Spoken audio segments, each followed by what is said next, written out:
FUSSA, Japan. President Donald Trump touched down in Japan on Sunday, kicking off a grueling and consequential trip to Asia during which he'll exhort allies and rivals to step up efforts to counter the dangers posed by North Korea's nuclear threat. Trump landed at Yokota Air Base on the outskirts of Tokyo, where Hell began his trip with an address to American service members. Hell then head to a private golf course for an informal lunch and golf with Japanese Prime Minister Shinzo Abe. "It's going to be very positive and very historic," Trump told reporters aboard Air Force One during the flight from Hawaii. "It's grueling, they tell me, but fortunately that's historically not been a problem for me. One thing you people will say, that's not been a problem." The 12-day, 5-country trip, the longest Far East itinerary for a president in a generation, comes at a precarious moment for Trump. Just days ago, his former campaign chairman was indicted and another advisor pleaded guilty as part of an investigation into possible collusion between his 2016 campaign and Russian officials. The trip presents a crucial international test for a president looking to reassure Asian allies worried that his inward-looking America First agenda could cede power in the region to China. They also are rattled by his bellicose rhetoric about North Korean leader Kim Jong-un. The North's growing missile arsenal threatens the capitals Trump will visit. The trip comes, I would argue, at a very inopportune time for the president. He is under growing domestic vulnerabilities that we all know about hour to hour, said Jonathan Pollock, a senior fellow at the Brookings Institution in Washington. The conjunction of those issues leads to the palpable sense of unease about the potential crisis in Korea.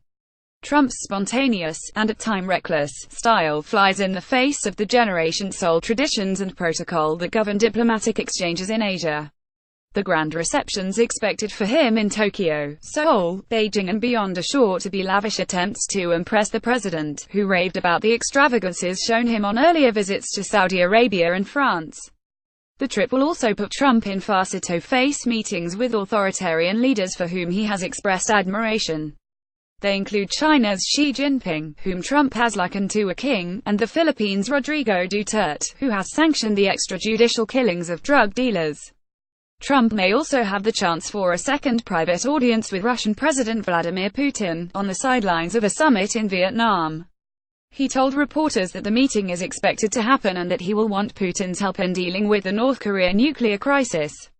Trump and Putin could cross paths twice during the president's lengthy Asia trip at a summit in Vietnam and later in the Philippines.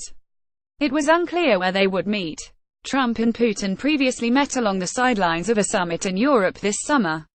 The White House is signaling that Trump will push American economic interests in the region, but the North Korean threat is expected to dominate the trip. One of Trump's two major speeches will come before the National Assembly in Seoul. Fiery threats against the North could resonate differently than they do from the distance of Washington. Trump will forego a trip to the demilitarized zone, the stark border between North and South Korea. All U.S. presidents except one since Ronald Reagan have visited the DMZ in a sign of solidarity with Seoul. The White House contends that Trump's commitment to South Korea is already crystal clear, as evidenced by his war of words with Kim and his threats to deliver fire and fury to North Korea if it does not stop threatening American allies. The escalation of rhetoric, a departure from the conduct of past presidents, has undermined confidence in the U.S. as a stabilizing presence in Asia. "There's a danger if there is a lot of muscle flexing," said Mike Chinoy, a senior fellow at the U.S.-China Institute at the University of Southern California. "Trump has been going right up to the edge and I wouldn't rule out some sort of forceful North Korean reaction to Trump's presence in the region," he said. The White House said Trump would be undeterred. "The president will use whatever language he wants to use, obviously. That's been of great reassurance to our allies, partners and others in the region who are literally under the gun of this regime," White House National Security Advisor H.R. McMaster said Thursday. "I don't think the president really modulates his language. Have you noticed at each stop, Trump will urge his hosts to squeeze North Korea by stopping trading with the North and sending home North Korean citizens working abroad. That includes China, which competes with the U.S. for influence in the region and provides much of North Korea's economic lifeblood."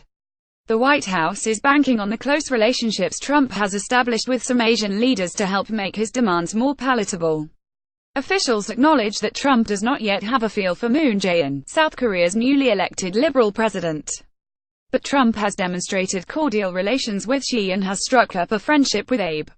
While Xi and Abe have recently tightened their control on power, Trump arrives weakened by low poll numbers, a stalled domestic agenda and the swirling Russia probe. Many in the Asian capitals will view Trump warily. His early withdrawal from the Trans-Pacific Partnership demolished the Obama administration's effort to boost trade with some of the world's fastest-growing economies and sustain America's post-World War II strategic commitment to Asia.